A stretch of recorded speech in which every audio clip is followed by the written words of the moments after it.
After months of rumours, we finally have official confirmation of a brand new Middle-earth open-world RPG from Warhorse Studios, the developers of the Come Deliverance games.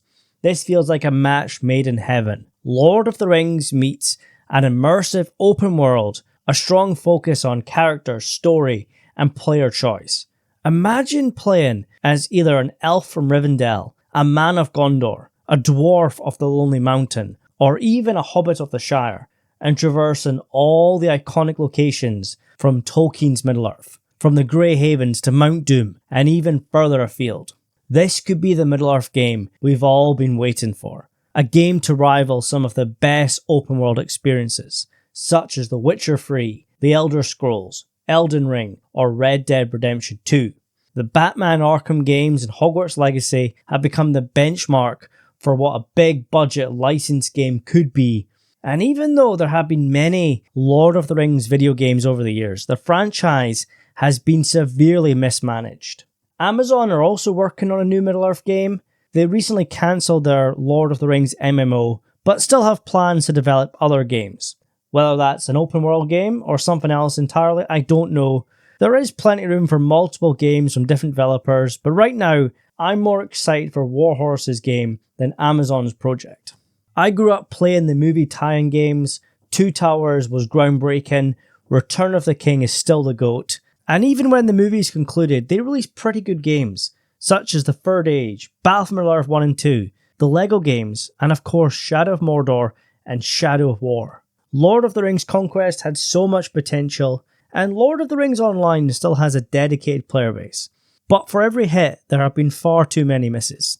Who asked for the countless mobile games? Tales of the Shire, Return to Moria, or that damn Gollum game? It's about time the industry has their priorities straight and are giving fans what they want, just like they did for Hogwarts Legacy. A game that was far from perfect, the main story was lacking, and it was maybe a bit too easy. And once you found all the collectibles and maxed out everything, there isn't much replayability.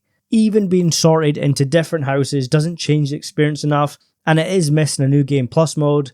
But it gave fans what they wanted, the ability to create their own Hogwarts student, choose their house, and explore the wizarding world. No wonder it was the highest selling video game of 2023. I strongly feel this Middle-earth game has the potential to match that. But of course, we know very little about it. Warhorse have pretty much said, we're developing a Middle-earth game, we'll keep you guys updated. We could speculate whether it'll just be a Kingdom Come game with a Lord of the Rings skin, or maybe a whole new experience. Will it be from a first or third person perspective? I do expect similar elements, such as how Shadow of Mordor plays very similar to Batman Arkham Asylum, but I doubt this is just going to be Kingdom Come Deliverance with Lord of the Rings on top. But I do expect they will alter the combat. Not everyone could get into the complicated combat and the very grounded approach. I feel they'll alter the experience to make it more approachable for casual fans that are just here because they love the movies. As for what story they're going to tell, we don't know, but this game will fall under the Embracer Group, who have the rights to both The Hobbit and The Lord of the Rings, including the appendices in the back of Return of the King. Because of which rights they have, I expect this game will be set during the most popular time period in the Lord of the Rings franchise, the Third Age of Middle-earth, which lasts 3,021 years and covers the events after Sauron's defeat at the end of the Second Age and before Frodo departs the Grey Havens. The Third Age allows Middle-earth to look and feel very similar to what most people know, but I just hope they stay well clear of the main events of the books and the films. I don't need to play as a side character during the events of the War of the Ring. I don't need to be a rider of Rohan in the Pelennor Fields, or an unnamed soldier of Gondor defending the gates alongside Gandalf. In a very similar vein to the Third Age game, which created a brand new company that followed the Fellowship and even interacted with them several times. I would set the game around the year 1300 of the Third Age, where the Witch King of Angmar emerges from Shadow and threatens the men of Arnor in the north. It's far enough away from the films that we don't have to worry about them treading on the toes of the main story, but close enough that we can visit all the iconic locations, and even meet some very famous faces, such as Gandalf, Elrond, and Galadriel. And there are countless opportunities for other stories all over Middle-earth. I expect the open world to be massive, to rival some of the best out there. We can visit all the iconic locations such as Moria, Rohan, Gondor, but also going to the north and the far east and south.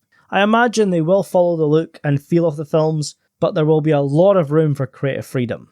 Example, Minas Tirith will be instantly recognisable, but it won't be a brick-for-brick replica. And there will be countless new locations all over Middle-earth. They may Shadow of War the lore, they may stick page for page, only time will tell. This is all speculation. We know very little about this game, we just have the announcement and who's making it. It's likely a few years off. I want them to take their time, take as long as you need, give us the Middle-earth experience we all want.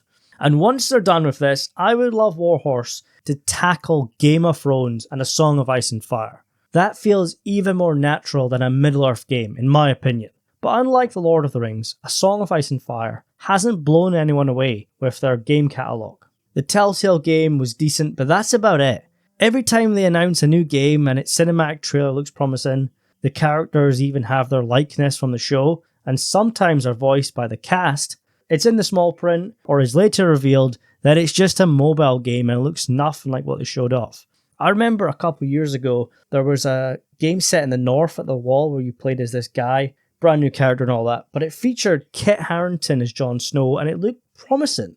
But once they showed off the cinematic trailer, you read the small print, you actually saw gameplay, it was just another pointless mobile game. They have their place, but Game of Thrones, Lord of the Rings, those franchises deserve much more. Game of Thrones deserves the same treatment that Hogwarts Legacy and now Middle-earth is receiving. I would love for Warhorse or a similar developer that has the same passion to develop a Game of Thrones game. But of course, it wouldn't be the gaming industry if they spent hundreds of millions of dollars developing games nobody asked for. But for now, guys, let me know your thoughts on them tackling a Middle-earth game. Give me your thoughts, theories, and predictions, and tell me your favourite Lord of the Rings Middle-earth game so far.